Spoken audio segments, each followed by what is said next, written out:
Good afternoon, Internet. And since this is probably going to be on YouTube, it is me, your least favorite part of YouTube on MMOHuts YouTube. I am Jason, and I am joined by members of the Elsword team. Hey, what's going on? This is Danny Noss, GM Moshup. I'm J-Mo Yang, GM Pi.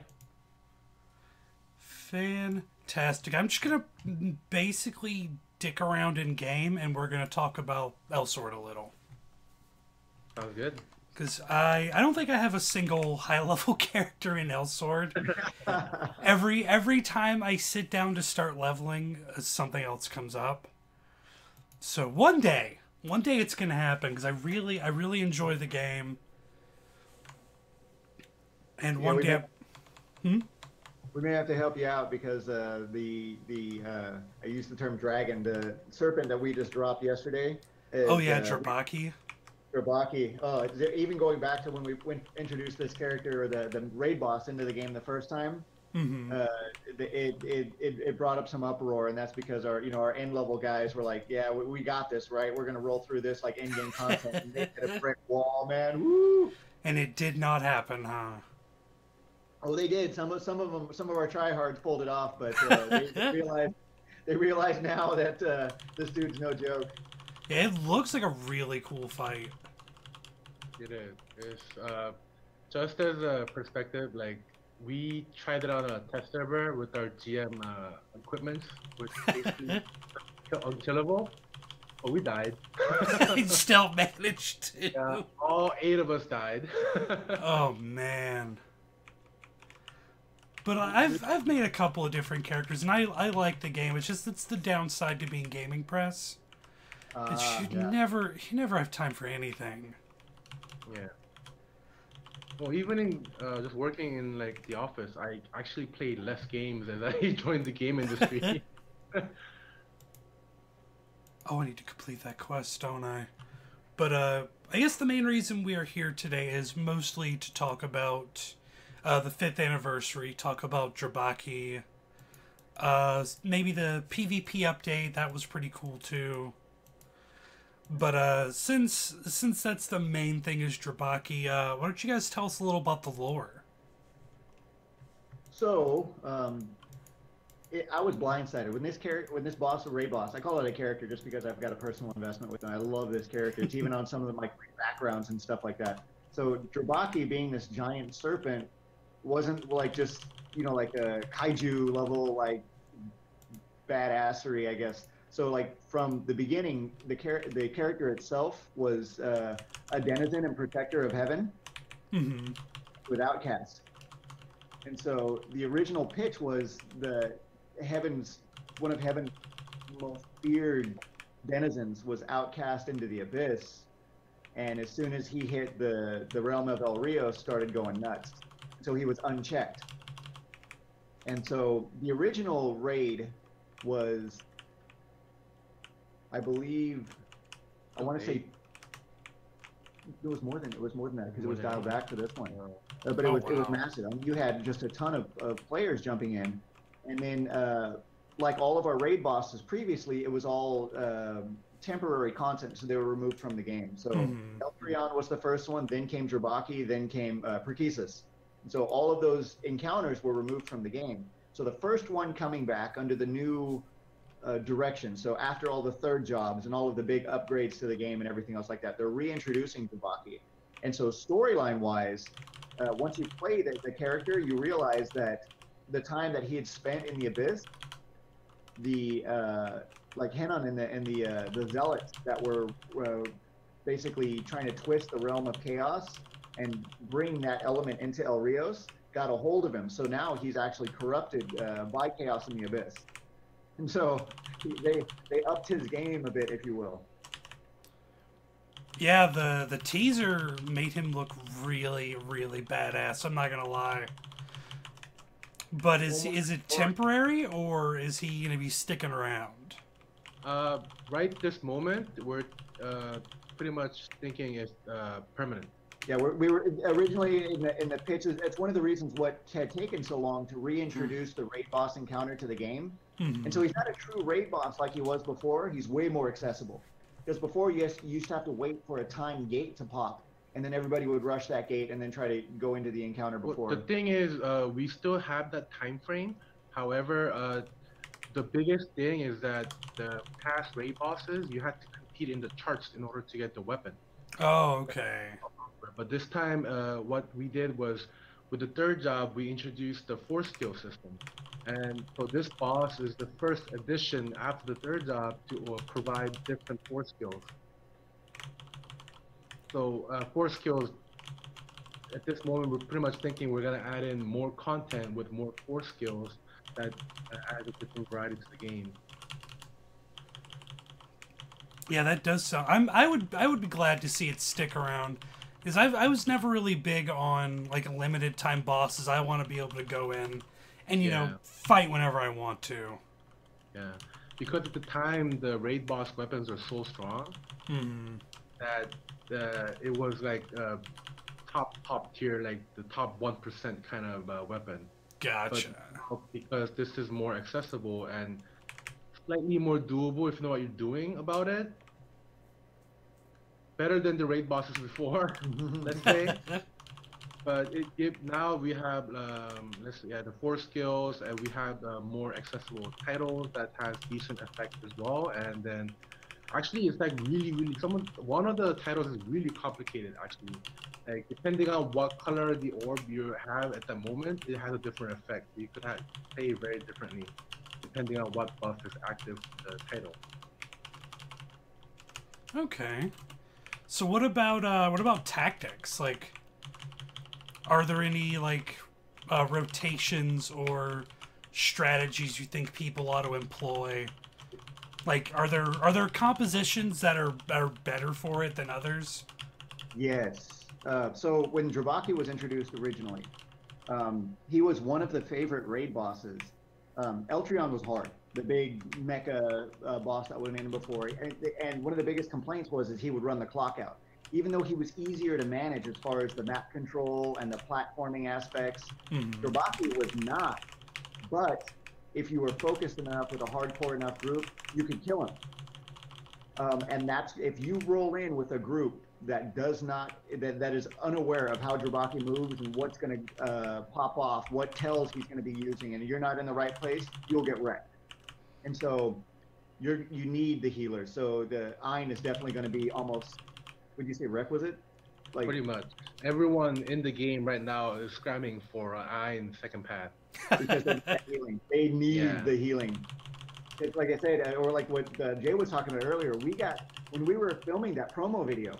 So we're on the test server, we're using our own gear, debugging stuff and everything. And he's still kicking your asses. Dude, so he starts moving in phases. Jay tripped one of his phases, and all of a sudden he bombed this poison cloud on us, and even with our debugging gear, we dropped one shot. All of our draws were just like dropped wide open. From the back end, when you look at like from the dev perspective and coding and stuff like that, like what sort of triggers cause an event which register damage, you know, all nerd speak, right? And numbers started spinning, all of our lives started dropping, and we got worked like a second job. And we're just like, oh, because we thought that, you know, re-recording a boss that has a slight aesthetic change, we're like, how difficult can it be? And how hard could it possibly be? How hard could it possibly be? And we started triggering the different phases. And like even Jay was talking about, this is gonna suck. This is where everybody needs to be. Oh yeah, there's gonna be a lot of death here. Like, so you saw all the different phases and the different like battle tactics that started popping off. And it's not super finite. Like, it's not like, okay, everyone needs to join in this one area. So you can add a little bit of your own spin to it, which is fun. Like, I hate being on the hard rails. So you can come up with your own dynamic. But if you miss those tells or you miss that trigger, Drbaki is going to wipe you. You have a 0. Your margin of error is going to be 0. So it's fun to kind of see both aspects of a boss that is that big. It does look like it's going to be a lot of fun. So definitely bring a healer. Does Elsword have like any really? I guess I haven't really raided in Elsword. So who are your big tanks that should show up? So, because Elsword is a platforming type of game, Smash Bros. Type of game, technically everyone is on their own. Like, if you die, it's your fault. There is no, oh, the tank didn't aggro, or the healer didn't heal. Okay. Technically, before Iron, there was no concept of a healer. And even then, Iron, only second path is technically a healer. Mm-hmm. So, if you die in Drbaki, it's your fault. You can't blame anyone. That's rough. That's rough. Well, yeah, you can't hide behind the healer and the tank. Well, I can't hide behind anyone, so that's not good. Yeah. But yeah, you have a generalized focus DPS, so you're going to have characters know which skills that you're going to need to cast in order to focus damage. And then your Ein, you're going to have to be around him as best as possible if he's in the group. And so you have some wiggle room. But yeah, like what Jay was talking about, Elsword doesn't necessarily have that designated core roles like you'd see in like more of the traditional RPGs. Yeah. Okay. Well, it But looks it's not like. a bad idea. I like the fact that, you know, maybe we should start considering later on, as far as development goes, to start bringing some of the more traditional aspects of like targeted healing and stuff like that, especially in a group environment. I think that'd be a lot of fun for a game like this. It would open up new possibilities for strategies and even encounters, really. Yeah. Are you able to spoil anything about like his kit? Like some of the phases, stuff like that? From the testing we had, I'm positive the phases change 75% health, 50% health, and 25% health. And it's easy to tell because he technically has 100 bars of health. So whenever you out of that health bar, saying 75, it means he's and also, so it's easy read. So you don't have to split it up percentage-wise. He's at 100, at 75, stuff's going to go down. At 50, stuff's going to change. The screen also like flashes, so you're like, oh, new phase. So it's very clear when you need to get ready for something new. Okay. Yeah, just hope somebody knows how to holler at the rest of the group, going, you know, 50% phase. Watch out for the poison cloud. Yeah, don't matter how geared you are. If you go in there without any idea of what to do, you'll die. I can believe it. Yeah. Oh, shooting in this game is so rewarding. I just kind of picked one of my characters at random and was like, this is the last one I think I was playing. So we're gonna shoot people a bunch today. Are you playing Rose? I believe so, yeah. Okay. Yeah, she's fun to play. I like that you can switch between the different gun styles. Yeah. 4 different guns, yeah. But I do really like the third gun, the yellow gun. Which one is that? Oh, the revolver. No, auto pistol. Auto pistol. Yeah. You definitely want to go with the 4th path, the Optimus path. So each path for Rose basically has a specialized gun, and you can pass it for later. So if you enjoy doing auto gun, you definitely want to go with the 4th path, which mains that auto gun feature. Okay. Yeah, you definitely don't want to be using auto gun if you're like Valkyrie or something. You're not gonna get it out of it. I also really like that it lowers MP. Yeah, it's good for PvP. I was about to say, that was my first thought. Ooh, this is a good PvP class. I can feel it. Yeah, because she also has a lot of homing skills if you go with the 4th path. So, like, unless you're really, really fast or really good with iframing, you're gonna be getting hit a lot.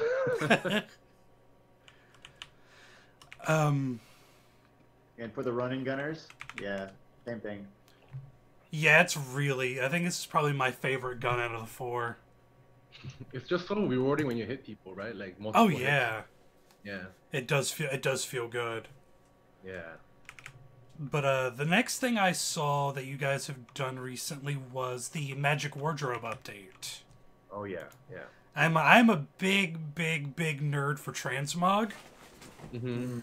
I like in my spare time when I'm, supposed to be working, when it's really slow, I'll hop into like World of Warcraft or Final Fantasy 14, and I'll just try and farm up like outfits I don't have for the characters I play the most. Yeah. So like I love a good transmog system. So how does the Magic Wardrobe work? So basically, it's pretty similar to how a lot of the WoW's transmog works. So you can register a certain look into the Magic Wardrobe database. But the thing is, once you register that item, because we don't want people to be abusing it with the market board and selling stuff, that item loses stats. Okay. But keep the permanence of the look, and you can apply it to any of the armor you're wearing, or actually we even added weapon accessories and everything this time around. So right now every slot is fully customizable. And I did also see that there are like invisible pieces, like for accessories.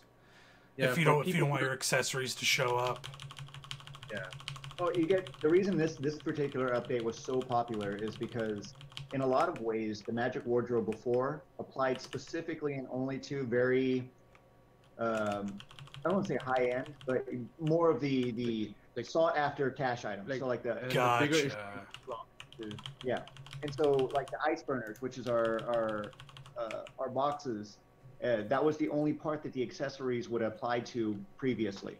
Now it gives players the opportunities to, like dungeon equipment or like random costumes like they want to apply.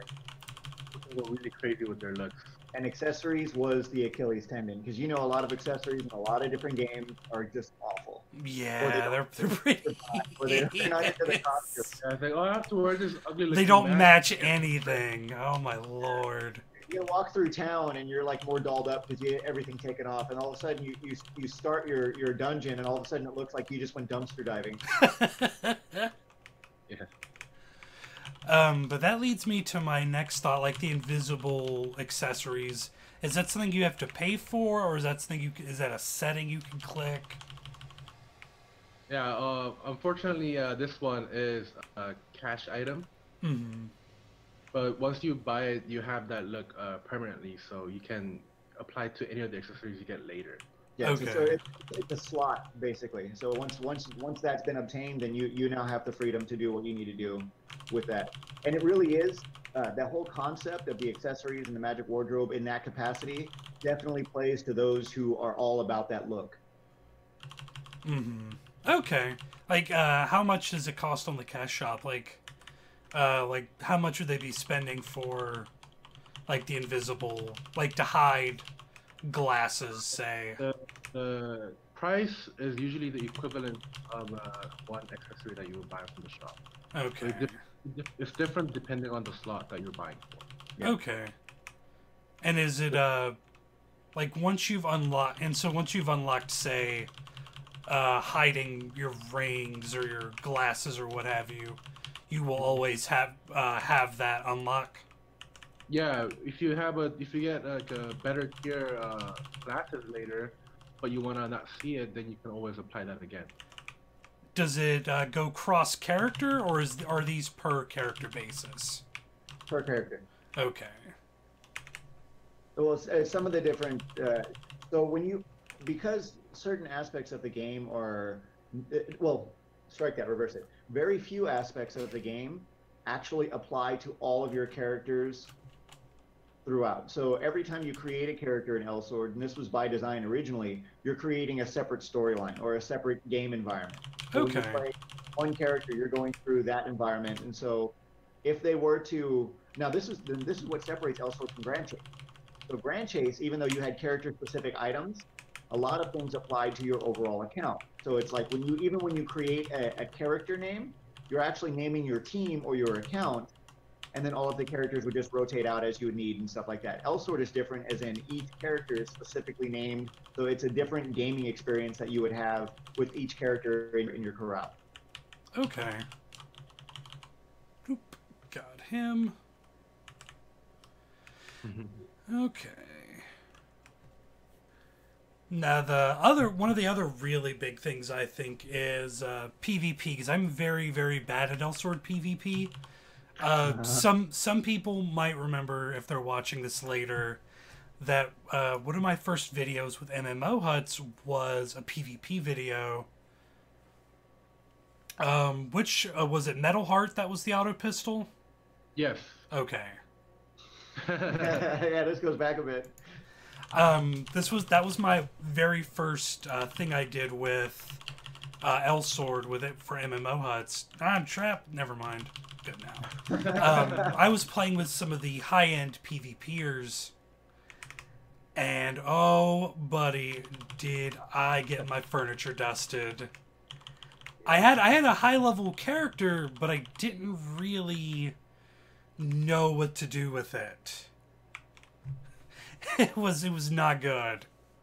And to believe it or not, that was something that drew. Well, I don't want to say specifically because I work for the company, so it can be stuff if you want.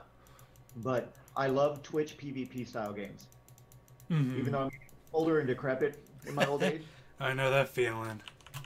But jumping into these games and literally having a game that rewards talent. And there was a time when people brought up that question, especially, you know, is it gear versus skill? Can you outskill somebody who outgears you? And it makes me happy on the inside, and I giggle that even Jay will be able to tell you that if you walk into a room, even if you outgear the guy, he will lock you down and hurt you in ways that you didn't think were possible. So even if he undergears you and he has to go death by 1,000 paper cuts, you have to. He will do it. That he makes a mistake, and some of our pro PvPers don't make mistakes. And so as soon as they land that first catch, oh, I noticed. hands off the board, you're in for a ride, and they're going to basically pick you apart. And even if some of our PvP players will do it from a distance, they will literally map control so well, and they know the characters so well that you have to basically almost use like a hyperactive or something to hope that you're going to do enough damage to these guys to even defend yourself. But I did hear that PvP was updated recently. What are some of the changes that went into it? First, we buffed up the sparring mode. So we have two different PvP aspects. We have the arena PvP, which is the ranking, and then we have the sparring rooms, which people can go in to freely spar and whatnot. And because we introduced the L resonance points with the level 99 max level increase, there is a saying that the L resonance was playing too big of a part in making some people really, really strong. So we added an option to where you can disable the gear, we can disable the L resonance, disable the titles, making it almost like really like completely normalized. To see who really is the best. Yeah. So like no talking, just fight me with nothing. Fight me IRL, bet you won't. Yeah, pretty much. So the fun thing about it is, so what Jay was talking about with the two different aspects of PvP. Arena PvP is all of the gear counts. There's no way to turn any of that stuff off. And so what they want to do is reward those players for the time, effort, and everything that they put into the game, so you get to basically see what your end game PvP is, and it functions on a K value. So you know, the more you win, the more points that you have on the elo system, and then so it's ranked by elo. And gotcha.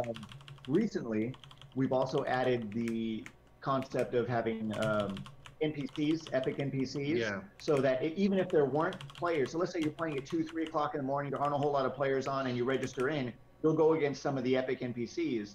Some of our pro players are going to be like, oh, it's like easy mode.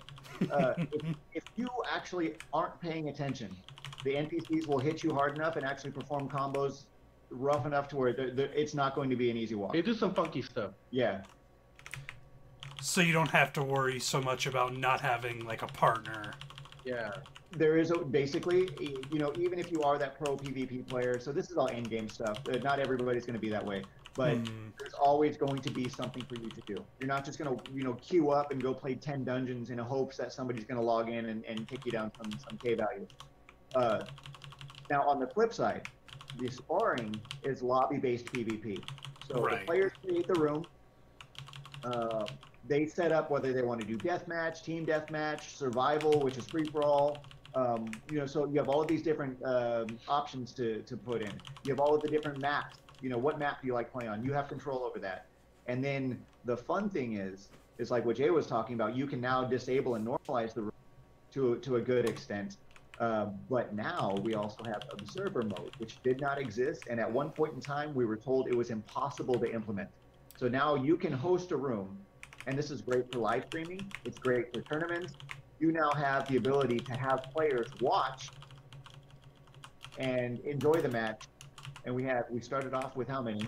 4 spectators. Now we're up to 12 spectators. Oh, nice. 12 different people.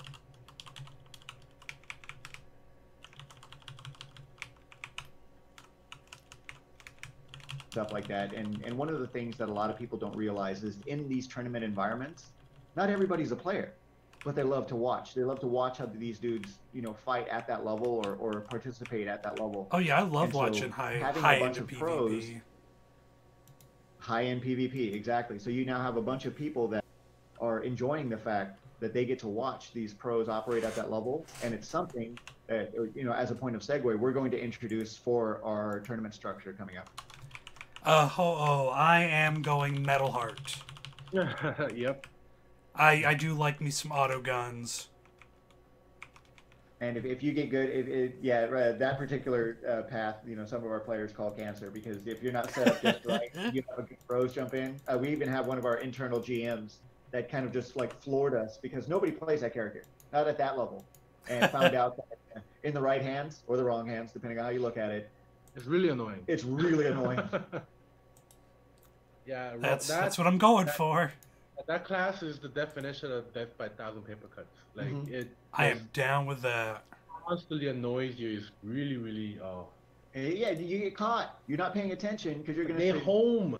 You can't run away. Well, even with like the, you know, like the homing missiles and stuff like that, if you're paying attention, you can stand out. But You can, but you have like microseconds. right. But so in a 1v1 environment, she's probably not the best character to jump into PvP with. However, in a 2v2 environment, When she's like able to like just run loose. yeah, she is awful. Yeah, everywhere. And she's so mobile too. And that's like what Jay was saying. She's like she cannot be, if you lose track of that dude in your mouth, like just beating on you, and you have to focus on him, and you have no idea where that rose is. Prepare thyself. Because she's going to be coming in from somewhere and it's going to hurt. And she has these lockdown techniques that are just absolutely awful. That the Nerf gun. They also prevents mana breaking. Yeah. Little tennis balls. Yeah, we call it tennis. Oh my! I hear that noise and it sounds like it's shooting tennis balls at you, and it looks harmless until you realize that when those tennis balls hit you, you can't mana break. And so if you have some dude beating on you and those tennis balls are popping, you can't break out of mana. So you get to pretty much sit there and just get beat on until that thing's done lobbing tennis balls at you. And one of those, speaking of PvP, are any of these changes maybe geared towards helping new players get into PvP? I think this is gonna be addressing to everyone. Because one of the things I saw was, let me check my notes. If you're a single player partied against a party, you get, what is it, double reward and half the penalty for losing. Oh yeah. It's for people who go against pre-mates. You can't help but that you'll be less organized if you're the one matched with another random person. Yeah, that is the worst feeling. Yeah. I had a lot of that in World of Warcraft when I did Arena. We didn't want to discourage people that just wanted to enjoy the 2v2, 3v3 scene without friends. Yeah. I have no friends, so I can relate. Yeah. You hit the nail on the head. You hit a bad pug, and it'll wreck your whole day. And for some reason, I don't know why Mark does this to me. If I hit one bad pug, I can expect like the next 2 or 3 to be just as awful. Yeah, they're all gonna be terrible from there. Yep. And so I imagine that kind of feelings would inspire the decision to update sort of the PvP in that way. Yeah, it also felt like we were doing a lot of balancing changes and a lot of improvements to PvE, but we haven't touched the PvP in a while, and we wanted to make it up to date with the current game industry standards. Gotcha. Yeah. You can't leave a particular feature alone when the game had, or when any game would makes the number of changes like with what we had made. So you know the level increase or the level cap increased. All of the third job stuff went in. Oof, With all they of just the did third job, all shit tons of damage. I just got distracted because the person in my party did like 32,000 damage. Oh, They clearly don't belong here. yeah. But yeah, I'm definitely glad to see that in particular, because there's nothing worse than settling down, do some PvP. Oh, sorry, this cutscene's really loud. Yeah, cutscenes. Oh, that's so loud. Okay, but yeah, that is a decision I was glad to see. Mm-hmm. And we really wanted this kind of change for a while, and we're just glad that it actually happened finally. Okay, get my rewards. Though speaking of PvP, do you guys have any advice for someone who wants to get into PvP and Elsword? other than, you know, get good, kill stuff, don't suck. Like, are there any like PvP friendly classes to kind of sort of get your feet wet with? There's definitely classes that perform a bit better on PvP, but every character has a specific path that is slightly better at PvP than the other paths. So if you have a favorite character, there's always an option to settle for a PvE path or a PvP path or a path that does both pretty well. Mm-hmm. But I would suggest is that practice catching, practice combos, especially without knocking them down. That's the most important part. Knocking people down is the worst thing you can do in Elsword. That's cancer, even in PvE. Yeah. Because once they're knocked down, they're iframed until they get up. Oh yeah, oh that's awful. So, the pro players is basically they juggle people in order to reset the knockdown rate. So unless you mana break, you cannot escape. Okay, I gotcha. And so here's the trick about that. So you've got all of these characters which have different attributes that they bring to the fight. Each one of the paths operate differently. Now the fun thing about Elsword is, even with some of the unpopular characters, even with some of the unpopular paths, they can add a dynamic that is absolutely annoying to PvP. Yeah. I mean, you can literally, because everybody likes to train to avoid this combo or to avoid these these skills that are very common, especially among some of the more popular characters, among some of the more popular job paths. Gotcha.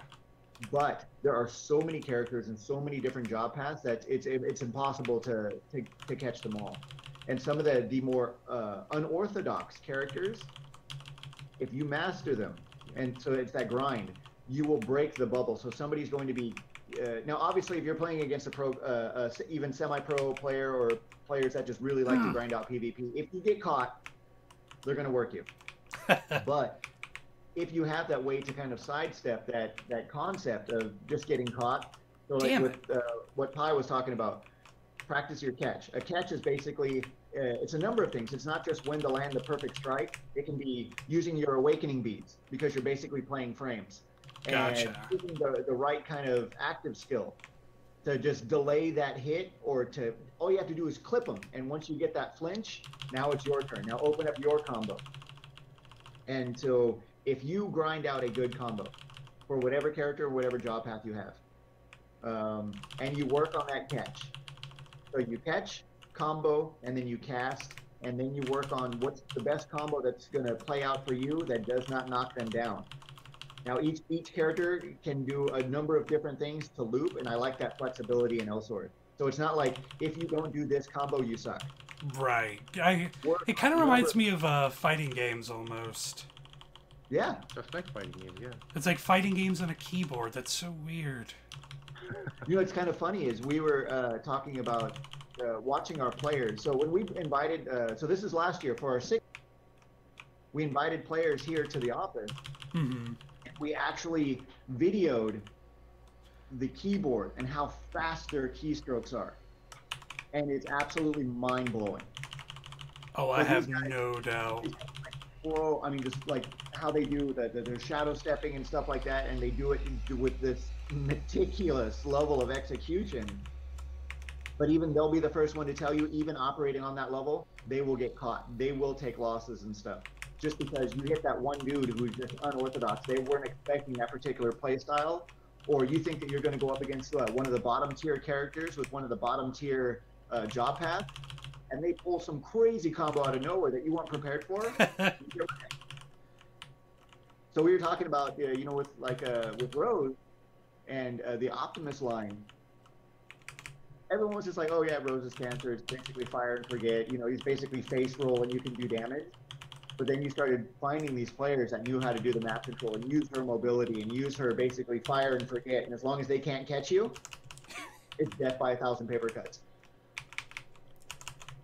Yeah, I've played a fair amount of the cast now, and she's probably my favorite so far. Those damn bomber mongs.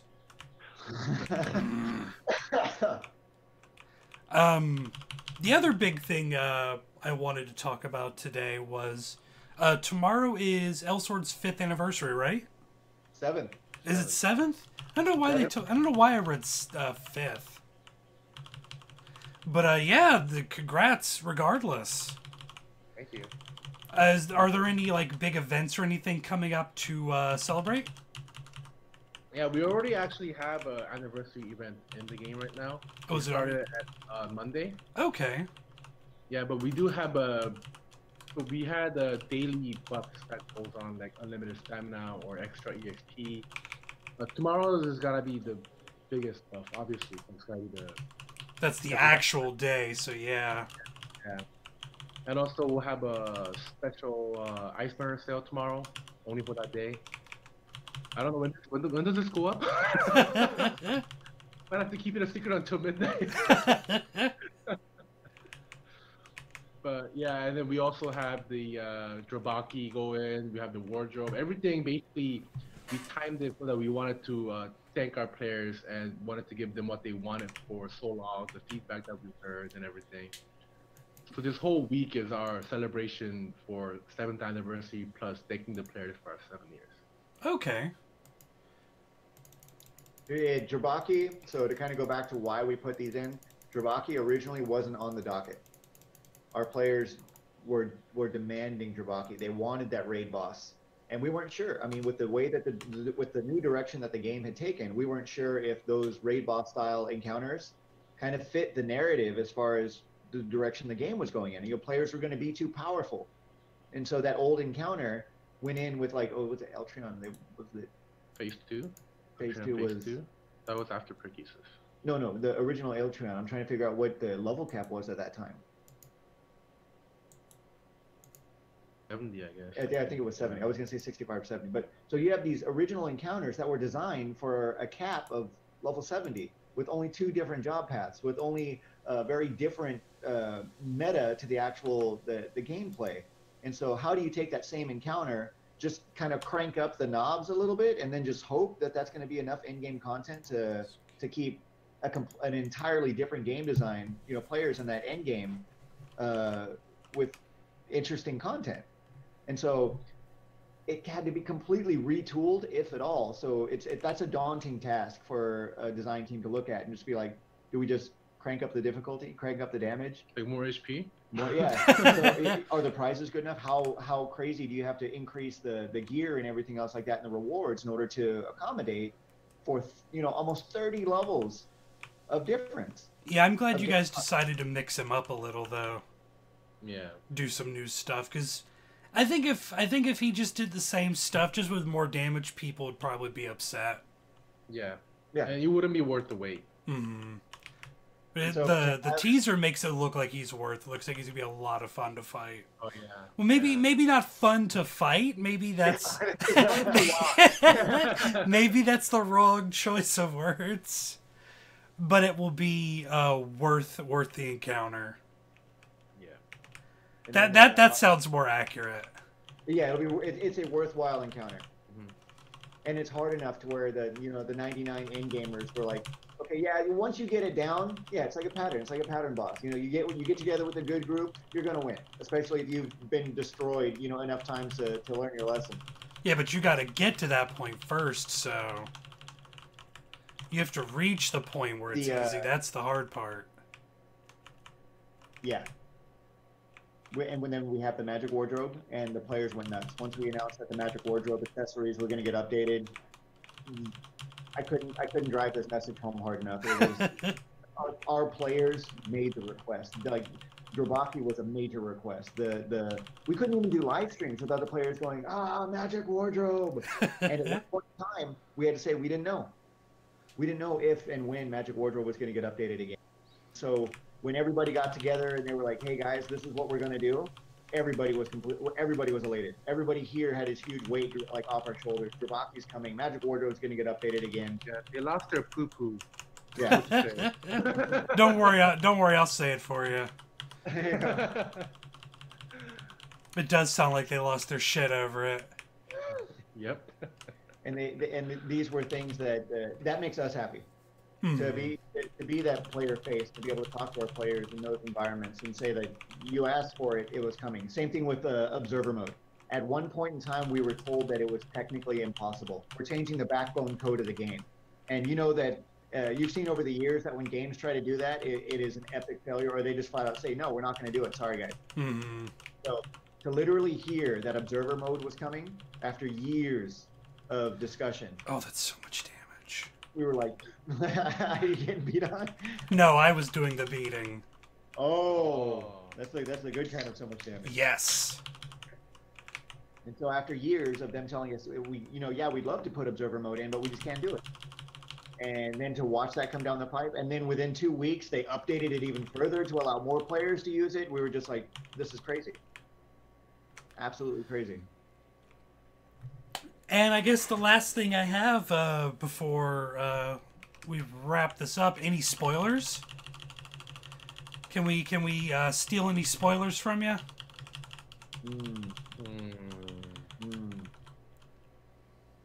So, let's see how vaguely not vague we can vaguely make this. It's so we're going to be starting. We're going to make the announcement tomorrow that we're going to be hosting a massive 1v1 tournament. So this is going to be the first time we've since we started our official tournament structure. So we're going back 5 years. Okay. But the way that we're going to do that is we're going to host a registration page on our website, and we're going to have all of our Kobo crew, our sponsor streamers, host their own individual brackets. The winners of those individual brackets that are all going to be live streamed are then going to fight the winners of the other brackets. So 2 of our Kobo crew guys are, let's say, like Jet and Hanzo. So it's going to be Team Hanzo versus Team Jet. Team Gitka versus Team Shimo. Team Shimo versus Team Kane, the Slayer. And so all of our Kobo crew live streamers, who am I forgetting? I don't want to leave any of our guys out because they're going to like throttle me later if I... We got Hanzo, Gitka, Jet. Whoever we left out, we're sorry. Shimo,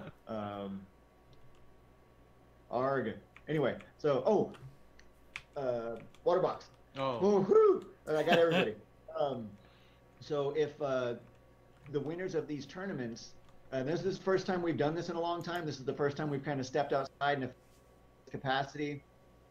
This is actually going to be the first of a huge number of updates. So a tournament structure that we're going to return to after that is 2v2.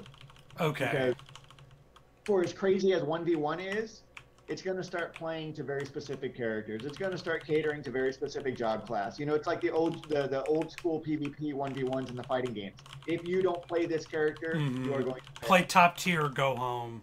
Top tier, exactly. And so the reason we're going to go right after that, because this is homage. We haven't done 1v1 in a long time, so we're revisiting PvP. We're now refocused on PvP, and we're doing a lot of things to take that to the next level. So after we pay homage, we're going to go back to what makes the most people happy. Gotcha. The wild card dynamic that 2v2 does. So you can be the best 1v1 dude on the face of the planet. If you're not ready to accept that other person to blindside you, it doesn't matter how good you are 1v1. Because you can't, so trying to juggle 2 people that are even remotely good completely changes the game. It opens the gate to all of the characters. It opens the gate to all of the different job classes. And with as is some of the playing styles can be in a 2v2 dynamic. So this will be that 1v1 player's chance to have their brief moment in the sun. Yeah, it's like, hey 1v1 guys. We haven't forgot about you. Yeah, we didn't forget about you. You know, we know that everyone needs to be able to bring their best A game and show the entire community the best 1v player. And then we're going to go to 2v2. What happens after 2v2 is going to be epic. Awesome. So this is a true ramp up to something that's going to be bigger than our players have ever seen before. Okay. Well, it sounds like it's going to be a lot of fun. And I think that is pretty much all I had for you guys. Cool. But I do appreciate you coming out. It's been a lot of fun to sit down with Elsword again. I haven't played in a while, but it kind of makes me want to play again. I'm gonna be honest with you. I just really want to be able to play easily and comfortably with a PS4 controller. I don't remember if last time I tried messing with controller support, it was not very solid, I guess is a way to put it. Yeah. It did get better.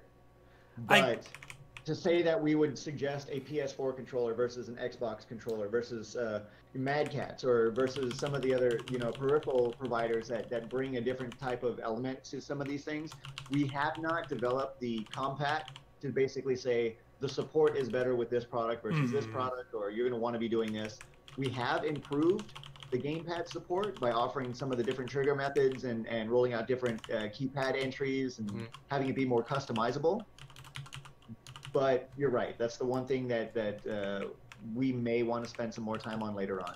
And the other thing is I'd hate to bring up this argument. It's keyboard and mouse versus controller. Oh yeah, that's better 100% of the time. It's just more comfortable for me. But that does remind me of a very funny story before we get off the air, or before we end our chat.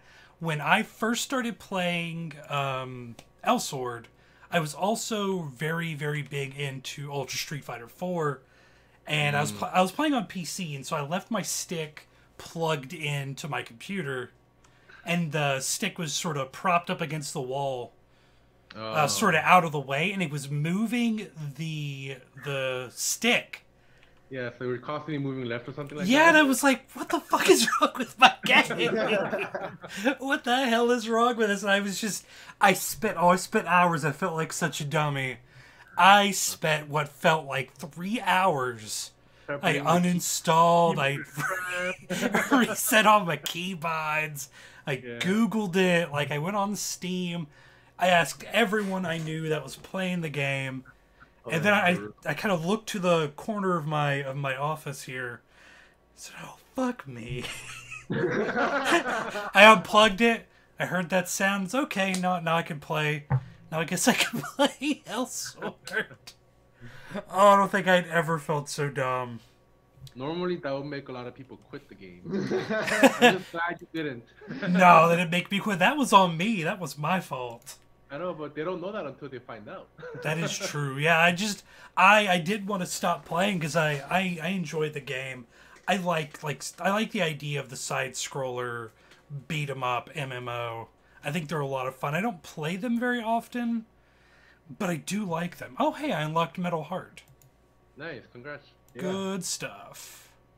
It's on that same note, we try to do our best to bring this to light, and I think that's one of our biggest challenges right now. So if I were to say, where it's not failure per se, but why it is that we can't get Elsword out to have more eyes on it and start showcasing the PvP aspect and start showcasing the what Elsword brings to the table, that we don't have any challengers on that front. Yeah, we have challengers in this segment of the game industry, but to say we have this side-scrolling, massive PvP element to a game that is still relevant in today's market,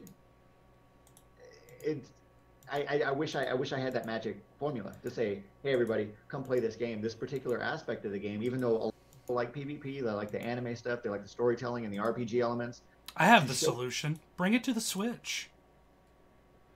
Oh yes. Bring it to the Switch, man. I'm telling you, that makes it portable. I'm positive the Switch can handle it. And yeah, I agree, Xenocider. I really love Rose so far. I'm telling you, man.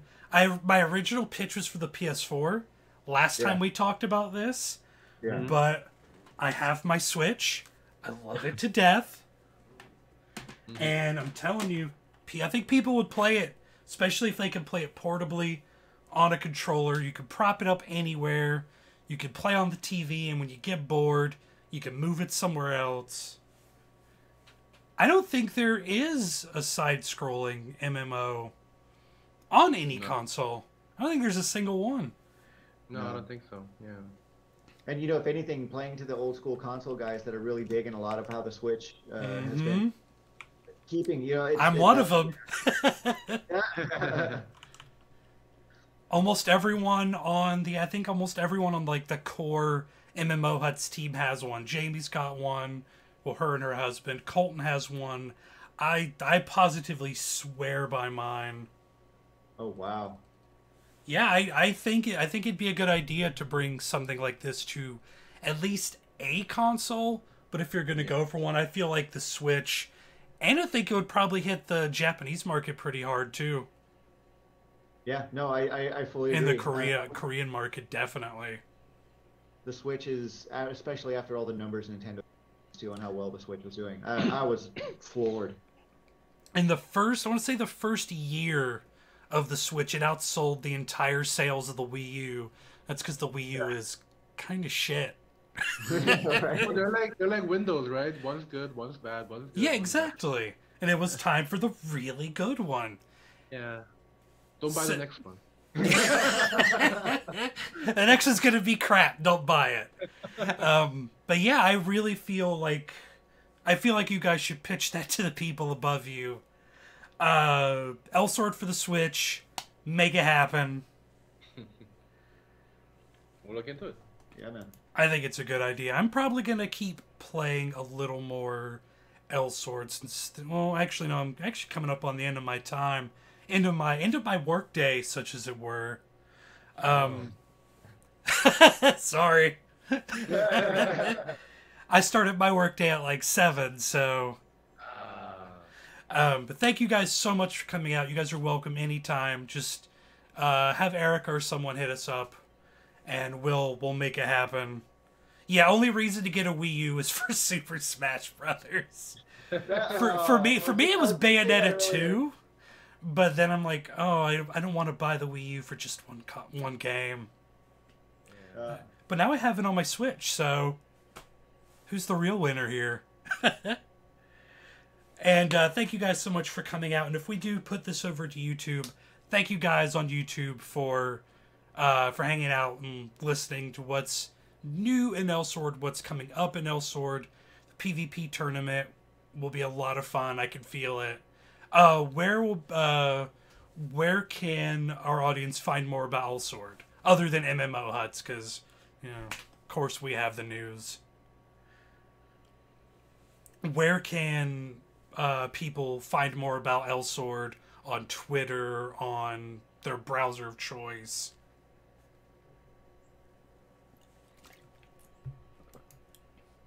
Oh, they already left. Never mind. Well, it's Elsword on Twitter. I'll do it for him.